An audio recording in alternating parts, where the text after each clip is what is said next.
Hello friends, welcome to part 2 success channel. നമ്മളിന്ന് Indian കോൺസ്റ്റിറ്റ്യൂഷനാണ് പഠിക്കുന്നത്. ഇന്ത്യൻ കോൺസ്റ്റിറ്റ്യൂഷനിലെ കുറച്ച് ഭാഗങ്ങളാണ് നമ്മൾ ഇന്ന് പഠിക്കുന്നത്. Indian constitution.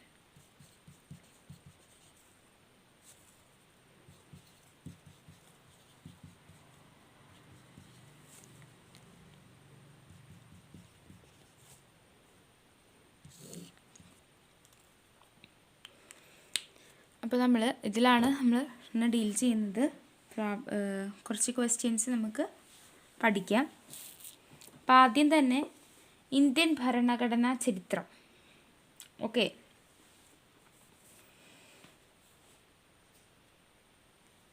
English east India കമ്പനിയിലൂടെ ഇന്ത്യയുടെ ഭരണ നിയന്ത്രണത്തിനായി ബ്രിട്ടീഷ് പാർലമെൻറ്റ് പാസാക്കിയ ആദ്യ നിയമം റെഗുലേറ്റിംഗ് ആക്ട് 1773 റെഗുലേറ്റിംഗ്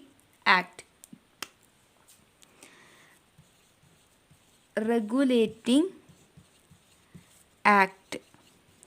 ഓക്കെ, 1773 ഇത് ഇംഗ്ലീഷ് ഈസ്റ്റ് ഇന്ത്യ കമ്പനിയിലൂടെ ഇന്ത്യയുടെ ഭരണ നിയന്ത്രണത്തിനായി ബ്രിട്ടീഷ് പാർലമെൻറ്റ് പാസാക്കിയ ആദ്യ നിയമമാണ് റെഗുലേറ്റിംഗ് ആക്ട്. ഇന്ത്യയിൽ ഒരു കേന്ദ്രീകൃത ഭരണത്തിന് അടിത്തറയിട്ട നിയമമാണിത്.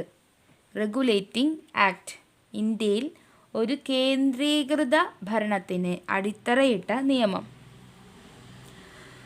ഗവർണർ ഓഫ് ബംഗാൾ എന്ന പദവി ഗവർണർ ജനറൽ ഓഫ് ബംഗാൾ എന്നാക്കി മാറ്റിയ നിയമം റെഗുലേറ്റിംഗ് ആക്ട്.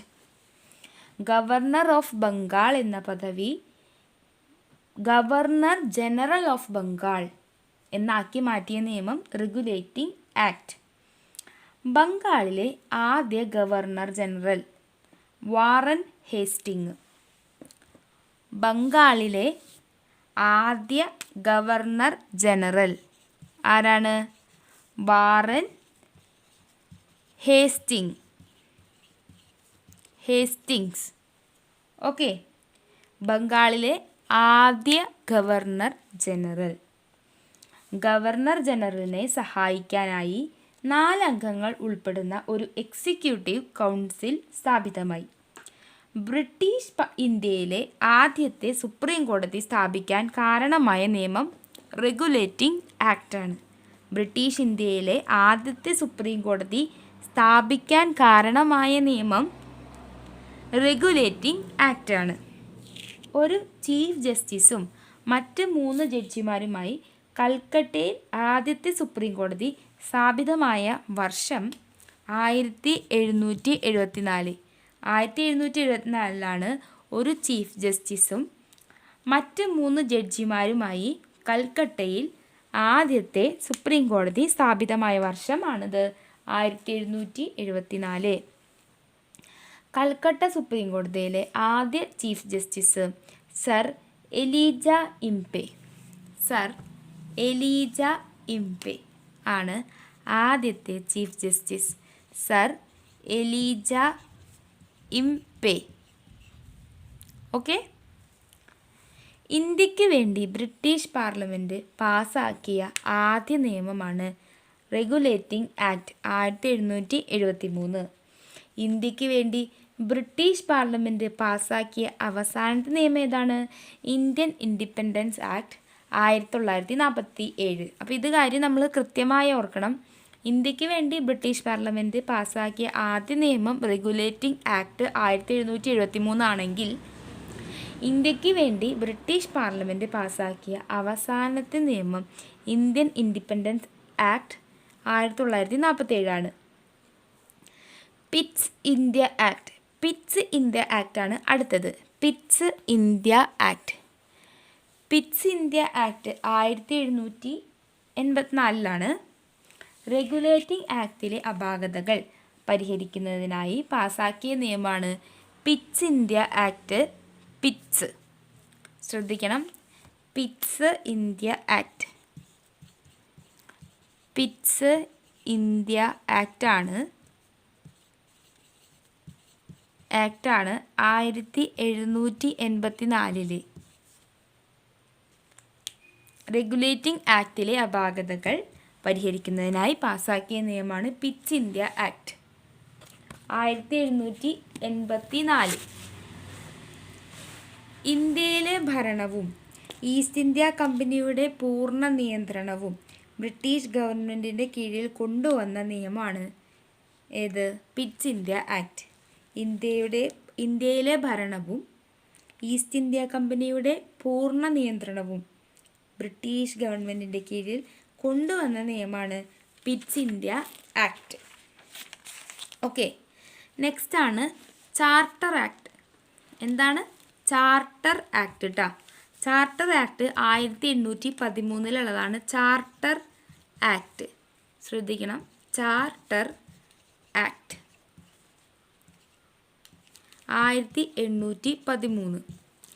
ഈസ്റ്റ് ഇന്ത്യ കമ്പനിയുടെ വാണിജ്യ കുത്തവകാശം ചൈനയുമായുള്ള തേയില കറുപ്പ് വ്യാപാരം ഒഴികെ, അതായത് അതൊഴികെ ബാക്കിയുള്ള വാണിജ്യ കുത്തവകാശം ഈസ്റ്റ് ഇന്ത്യ കമ്പനിയുടെ ഔദ്യോഗികമായി അവസാനിപ്പിച്ച നിയമമാണ് ചാർട്ടർ ആക്ട് 1813.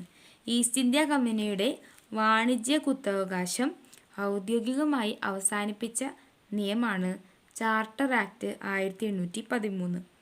ക്രിസ്ത്യൻ മിഷണറിമാർക്ക് തങ്ങളുടെ മതം പ്രചരിപ്പിക്കാനും ഇംഗ്ലീഷ് ഭാഷ പ്രചരിപ്പിക്കുവാനും അനുമതി നൽകിയ നിയമമാണ് ചാർട്ടർ ആക്ട് 1813.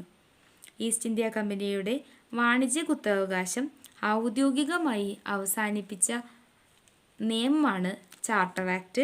ഒപ്പം ക്രിസ്ത്യൻ മിഷണറിമാർക്ക് തങ്ങളുടെ മതം പ്രചരിപ്പിക്കുവാനും ഇംഗ്ലീഷ് ഭാഷ പ്രചരിപ്പിക്കുവാനും അനുമതി നൽകിയ നിയമമാണ് ചാർട്ടർ ആക്ട് 1813. ഇനി ചാർട്ടർ ആക്ട് 1833 ഒരു ചാർട്ടർ ആക്ട് നടന്നിട്ടുണ്ട്. ഓക്കെ,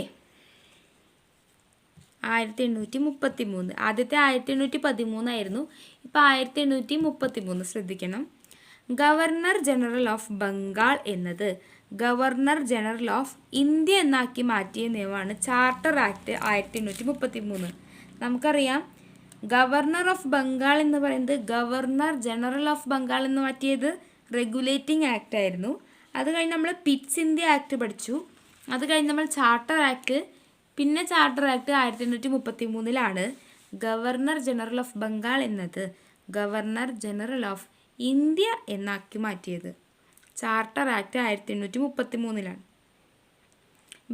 ബ്രിട്ടീഷ് ഇന്ത്യയിലെ ആദ്യ ഗവർണർ ജനറലാണ് വില്യം ബെൻഡിക്. ബ്രിട്ടീഷ് ഇന്ത്യയിലെ ആദ്യ ഗവർണർ ജനറലാണ് വില്യം ബെൻഡിക്. ബ്രിട്ടീഷ് ഇന്ത്യയിലെ എല്ലാ എക്സിക്യൂട്ടീവ് ലെജിസ്ലേറ്റീവ് അധികാരങ്ങളും ഗവർണർ ജനറലിൽ നിക്ഷിപ്തമായിരിക്കുന്ന നിയമമാണ് ചാർട്ടർ ജനറൽ 1833. ഓക്കെ, ബ്രിട്ടീഷ് ഇന്ത്യയിലെ ആദ്യത്തെ ഗവർണർ ജനറൽ ആരായിരുന്നു? വില്യം ബെൻഡിക് ആയിരുന്നു. ബ്രിട്ടീഷ് ഇന്ത്യയിലെ എല്ലാ എക്സിക്യൂട്ടീവ് ലെജിസ്ലേറ്റീവ് അധികാരങ്ങളും ഗവർണർ ജനറലിൽ നിക്ഷിപ്തമായ ആക്കിയ നിയമം ഏതായിരുന്നു? ചാർട്ടർ ആക്ട് 1833 ആയിരുന്നു. ഒരു കച്ചവട സ്ഥാപനം എന്ന ഈസ്റ്റ് ഇന്ത്യ കമ്പനിയുടെ പദവി റദ്ദാക്കുകയും അത് ഒരു സമ്പൂർണ്ണ ഭരണ സംവിധാനമായി മാറുകയും ചെയ്ത നിയമമാണ് ചാർട്ടർ ആക്ട് 1833. ഓക്കെ, അതായത് ഒരു കച്ചവട സ്ഥാപനം എന്ന ഈസ്റ്റ് ഇന്ത്യ കമ്പനിയുടെ പദവി റദ്ദാക്കി അത് ഒരു സമ്പൂർണ്ണ ഭരണ സംവിധാനമായി മാറുകയും ചെയ്ത നിയമമാണ് ചാർട്ടർ ആക്ട് 1833. അപ്പോൾ ശ്രദ്ധിക്കേണ്ടത്, ചാർട്ടർ ആക്ടിൽ എന്തൊക്കെ സംഭവിച്ചു? ഗവർണർ ജനറൽ ഓഫ് ബംഗാൾ എന്നത് ഗവർണർ ജനറൽ ഓഫ് ഇന്ത്യയായി. ഒപ്പം ബ്രിട്ടീഷ് ഇന്ത്യയിലെ ആദ്യത്തെ ഗവർണർ ജനറൽ ആരെന്ന് നമ്മൾ പഠിക്കണം? William Bentinck. ബ്രിട്ടീഷ് ഇന്ത്യയിലെ എല്ലാ എക്സിക്യൂട്ടീവ് ആൻഡ് ലെജിസ്ലേറ്റീവ് അധികാരങ്ങളും ഗവർണർ ജനറലിൽ നിക്ഷിപ്തമാക്കിയ നിയമം ചാർട്ടർ ആക്ട് തന്നെയായിരുന്നു. കച്ചവട സ്ഥാപനം എന്ന ഈസ്റ്റ് ഇന്ത്യ കമ്പനീനെ എന്താക്കിയൊരു സമ്പൂർണ്ണ ഭരണ സംവിധാനമാക്കി മാറ്റിയ നിയമം charter act 1833. Next charter act 1853. 1853. British parliament പാസാക്കിയ അവസാനത്തെ ചാർട്ടർ ആക്റ്റാണ് ചാർട്ടർ ആക്ട് 1853. ബ്രിട്ടീഷ് പാർലമെൻറ്റ് പാസാക്കിയ അവസാനത്തെ ചാർട്ടർ ആക്റ്റാണ് ചാർട്ടർ ആക്ട് 1853. ഗവർണർ ജനറലിൻ്റെ എക്സിക്യൂട്ടീവ് ലെജിസ്ലേറ്റീവ് അധികാരങ്ങൾ ആദ്യമായി വേർപ്പെടുത്തിയ നിയമമാണ് ചാർട്ടർ ആക്ട് 1853. ഗവർണർ ജനറലിൻ്റെ എക്സിക്യൂട്ടീവ് ആൻഡ് ലെജിസ്ലേറ്റീവ് അധികാരങ്ങൾ ആദ്യമായി വേർപ്പെടുത്തിയ നിയമം. സിവിൽ സർവീസ് തസ്തികകളിലേക്ക് ഒരു മത്സര പരീക്ഷാ രീതി ആദ്യമായി നടപ്പിലാക്കി. 1853 ചാർട്ടർ ആക്ട് പ്രകാരം 1854 നിയമിക്കപ്പെട്ട കമ്മിറ്റിയാണ് മെക്കാളെ കമ്മിറ്റി. 1853 ചാർട്ടർ ആക്ട് പ്രകാരം 1854 നിയമിക്കപ്പെട്ട കമ്മിറ്റിയാണ് Macaulay committee. Committee of the Indian services എന്നറിയപ്പെടുന്നത് Macaulay committee. Indian central legislative council എന്ന പേരിൽ ഗവർണർ ജനറലിൻ്റെ എക്സിക്യൂട്ടീവ് കൗൺസിൽ രൂപീകരിക്കപ്പെട്ടു. ഇന്ത്യൻ അഥവാ സെൻട്രൽ ലെജിസ്ലേറ്റീവ് കൗൺസിൽ എന്ന പേരിൽ ഗവർണർ ജനറലിൻ്റെ എക്സിക്യൂട്ടീവ് കൗൺസിൽ രൂപീകരിക്കപ്പെട്ടു. ഇന്ത്യൻ അഥവാ സെൻട്രൽ ലെജിസ്ലേറ്റീവ് കൗൺസിലിൽ ആദ്യമായി പ്രാദേശിക പ്രാതിനിധ്യം നടപ്പിലാക്കിയ നിയമം ചാർട്ടർ ആക്ട് 1853. ഗവർണർ ജനറലിൻ്റെ കൗൺസിലിലേക്ക് നിയമിതരായ 6 പുതിയ അംഗങ്ങളിൽ 4 പേർ മദ്രാസ്, ബോംബെ, ബംഗാൾ, ആഗ്ര എന്നീ പ്രാദേശിക ഗവൺമെൻറ്റുകളിൽ നിന്നാണ് നിയമിക്കപ്പെട്ടത്. അപ്പോൾ നമ്മൾ ചാർട്ടർ ആക്ട് 1853 എന്തൊക്കെയാണ് പഠിക്കാനുള്ളത്? ബ്രിട്ടീഷ് പാർലമെൻറ്റ് പാസ്സാക്കിയ അവസാനത്തെ ചാർട്ടറാണ് ചാർട്ടർ ആക്ട് 1853. പിന്നെ നമ്മൾ മനസ്സിലാക്കേണ്ടത് ഇതിലാണ് ഗവർണർ ജനറലിൻ്റെ എക്സിക്യൂട്ടീവ് ലെജിസ്ലേറ്റീവ് ആയിട്ടുള്ള അധികാരങ്ങൾ ആദ്യമായി വേർപ്പെടുത്തിയ നിയമമാണിത്.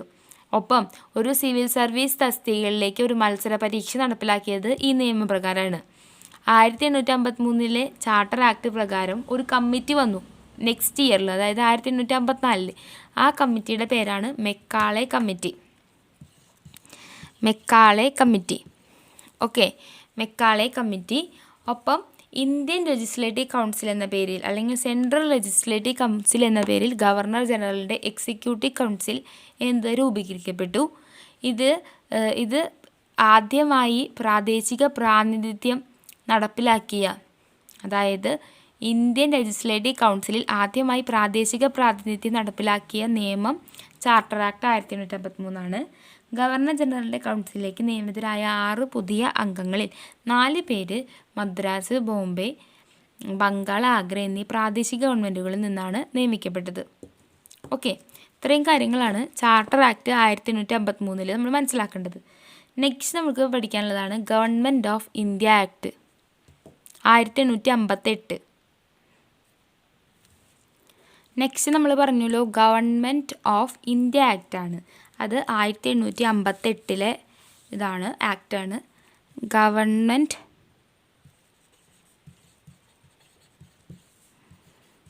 Of India act 1858 government of India act. East India കമ്പനിയുടെ ഭരണം പൂർണ്ണമായും ബ്രിട്ടീഷ് രാജ്ഞിയിലേക്ക് മാറ്റാൻ കാരണമായ നിയമമാണ്. അതായത് ബ്രിട്ടീഷ് രാജ്ഞിയിലേക്ക് ഈസ്റ്റ് ഇന്ത്യ കമ്പനിയുടെ ഭരണം പൂർണ്ണമായി മാറാനായിട്ടുള്ള കാരണമായിട്ടുള്ള നിയമമാണ് government of India act 1858. Governor general of India എന്ന പദവി വൈസ്രോയി എന്നാക്കി മാറ്റിയ നിയമമാണ് government of India act 1858. British ഇന്ത്യയിലെ ആദ്യ വൈസ്രോയിയാണ് കാനിങ് പ്രഭു. അതായത് ഇത്ര നാൾ എന്തായിരുന്നു, ഗവർണർ ജനറലായിരുന്നു എന്നുള്ളത് ഗവർണർ ജനറൽ ഓഫ് ഇന്ത്യ എന്ന പദവി മാറ്റി വൈസ്രോയി എന്ന പദവിയാക്കി മാറ്റി.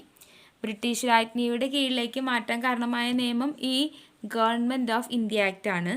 ഒപ്പം വൈസ്രോയി എന്നാക്കി മാറ്റിയ നിയമം, അതായത് ആ ഗവർണർ ജനറൽ ഓഫ് ഇന്ത്യ എന്ന പദവി മാറ്റി വൈസ്രോയി എന്നാക്കി മാറ്റിയ നിയമം ഗവൺമെൻറ് ഓഫ് ഇന്ത്യ ആക്ട് ആണ്.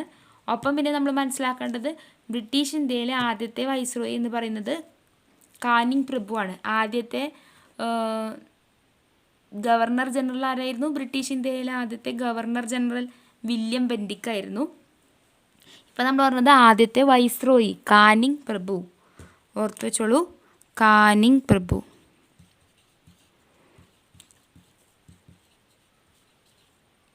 മനസ്സിലായില്ലേ? കാനിങ് പ്രഭു. Act for the better government of India എന്നറിയപ്പെടുന്നത് ഈ നിയമമാണ്. ഗവൺമെൻറ് ഓഫ് ഇന്ത്യ ആക്റ്റാണ് act for the better government. Act for the better government 1858 government of India act പ്രകാരം ബ്രിട്ടീഷ് ഇന്ത്യൻ ഭരണ സംവിധാനത്തിൽ ഒരു ഉന്നത പദവിയായ സെക്രട്ടറി ഓഫ് സ്റ്റേറ്റ് രൂപീകരിച്ചു. സെക്രട്ടറി ഓഫ് സ്റ്റേറ്റ് എന്ന് പറഞ്ഞിട്ടുള്ള ഇത് രൂപീകരിച്ചു. ഇന്ത്യയുടെ ആദ്യ സെക്രട്ടറി ഓഫ് സ്റ്റേറ്റ്സ് എന്ന് പറയുന്നത് എഡ്വേർഡ് ഹെൻറി സ്റ്റാൻലിയാണ്. Edward Henry Stanley. ഇന്ത്യയുടെ അവസാനത്തെ സെക്രട്ടറി ഓഫ് സ്റ്റേറ്റ്സ് എന്ന് പറയുന്നത് വില്യം ഫ്രാൻസിസ് ഹാരിയാണ്. ഏറ്റവും കൂടുതൽ കാലം ഇന്ത്യയുടെ സെക്രട്ടറി ഓഫ് സ്റ്റേറ്റ്സ് ആയിരുന്നത് ജോർജ് ഹാമിൽട്ടൺ ആണ്. അതായത് ഈ നിയമപ്രകാരത്തെ സമയത്തിലാണ് ഒരു ഉന്നത പദവിയായിട്ടുള്ള സെക്രട്ടറി ഓഫ് സ്റ്റേറ്റ് രൂപീകരിച്ചത്. അത് ആദ്യത്തെ ആളായിരുന്നു Edward Henry Stanley. Edward Henry Stanley. അവസാനത്തെ ആളായിരുന്നു വില്യം ഫ്രാൻസിസ് ഹാരി. ഏറ്റവും കൂടുതൽ കാലം സെക്രട്ടറി ഓഫ് സ്റ്റേറ്റ്സ് ആയിരുന്ന ആളാണ് ജോർജ് ഹാമിൽട്ടൺ. ഓക്കെ, അപ്പോൾ ആദ്യത്തെ ആൾ സ്റ്റാൻലി എന്ന് ഓർത്ത് വയ്ക്കുക, അവസാനത്തെ ആൾ ഹാരി, കൂടുതൽ കാലം നിന്ന ആൾ ഹാമിൽട്ടൺ. പക്ഷേ പേരുകളൊക്കെ ഒന്ന് ഓർത്ത് വയ്ക്കണം. ഓക്കെ. ബ്രിട്ടീഷ് രാജ്ഞിയുടെ വിളംബരം നടന്നത് 1858 നവംബർ 1 ഇന്ത്യൻ ജനതയുടെ മാഗ്ന കാർട്ട എന്നറിയപ്പെടുന്നത് ബ്രിട്ടീഷ് രാജ്ഞിയുടെ വിളംബരമാണ്. അപ്പോൾ അത് ശ്രദ്ധിക്കണം. ഇന്ത്യൻ ജനതയുടെ മാഗ്ന കാർട്ട എന്നറിയപ്പെടുന്നത് ബ്രിട്ടീഷ് രാജ്ഞിയുടെ എന്താണ്? വിളംബരമാണ്. ബ്രിട്ടീഷ് രാജ്ഞിയുടെ വിളംബരമാണ് എന്തായി അറിയപ്പെട്ടത്? ഇന്ത്യൻ ജനതയുടെ മാഗ്ന കാർട്ട. അലഹാബാദിൽ നടന്ന ദർബാറിൽ ഔദ്യോഗികമായി രാജ്ഞിയുടെ വിളംബരം വായിച്ചത് കാനിങ് പ്രഭുവാണ്. കാനിങ് പ്രഭു ആരാണ്? ബ്രിട്ടീഷ് ഇന്ത്യയിലെ ആദ്യത്തെ വൈസ്രോയി കേട്ടോ. നെക്സ്റ്റ് നമ്മൾ പറയേണ്ടത് നെക്സ്റ്റ് ആക്റ്റാണ് ഇന്ത്യൻ കൗൺസിൽ ആക്ട് 1861. അതിനു മുമ്പ് ഗവൺമെൻറ് ഓഫ് ഇന്ത്യ ആക്ട് എന്ന് പറയുന്നത് വളരെ ഇമ്പോർട്ടൻ്റ് ആയിരുന്നു. അതിലാണ് നമ്മൾ ഗവർണർ ജനറൽ ഓഫ് ഇന്ത്യ എന്ന് പറയുന്നത് വൈസ്രോയി എന്നാക്കി മാറ്റിയത്. അതിലാണ് ബ്രിട്ടീഷ് രാജ്ഞിയുടെ ഭരണം വന്നത്. ഈസ്റ്റ് ഇന്ത്യ കമ്പനിയുടെ ഭരണം മാറ്റി പൂർണ്ണമായും ബ്രിട്ടീഷ് രാജ്ഞിയുടെ ഭരണമായി മാറി. ബ്രിട്ടീഷ് ഇന്ത്യയിലെ ആദ്യ വൈസ്രോയി കാനിങ് പ്രഭു എന്ന് പറഞ്ഞു. Act for the better government എന്ന് പറയുന്നത് ഇതാണ്. ബെറ്റർ ഗവൺമെൻറ് ഓഫ് ഇന്ത്യ എന്ന് അറിയപ്പെടുന്നത് ഇതാണ്. നെക്സ്റ്റ് നമ്മൾ പറഞ്ഞത് സെക്രട്ടറി ഓഫ് സ്റ്റേറ്റ് എന്ന് പറയുന്ന ഒരു പദവി ഉണ്ടാക്കി. ആദ്യത്തെ ആൾ എഡ്വേർഡ് ഹെൻറി സ്റ്റാൻലി, അവസാനത്തെ ആൾ വില്യം ഫ്രാൻസിസ് ഹാരി, ഏറ്റവും കൂടുതലുള്ള ആൾ നിന്നാൾ ജോർജ് ഹാമിൽട്ടൺ. ബ്രിട്ടീഷ് രാജ്ഞിയുടെ വിളംബരം 1858 നവംബർ 1